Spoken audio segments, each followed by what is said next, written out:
O dia entrou um tanto de gente na compra. Eu, Poleta, Pará, Chupeta, Segundo, Chupeta, para depois do 600. Agora, Poleta, tem como mais rápido nós? Tá? Se quiser que nós deixemos a fome. Se passamos um chiclete gruda. Aí nós estávamos passando assim, o negócio. A minha tia falou, 5 conto. Tá vendido, velho. Aí nós paramos numa dessas da gente conveniente. Eu tá por crer. Comprei uma barbada e 2 louças de meia.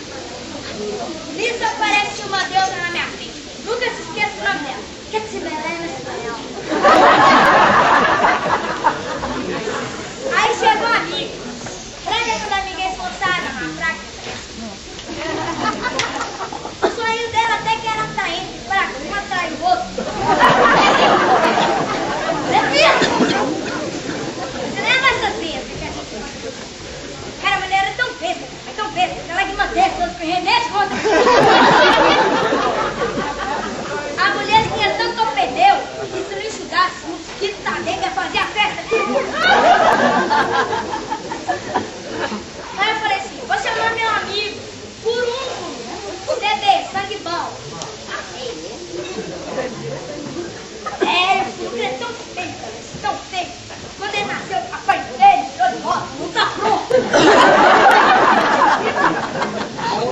Cara, você tem uma noção?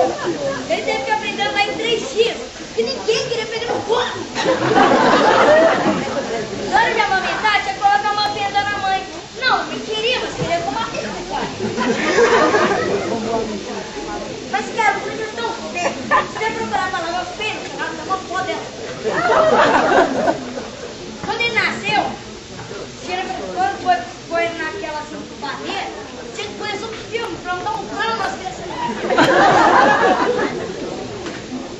Aí a deusa me levou numa festa, bacana, só um whisky importado.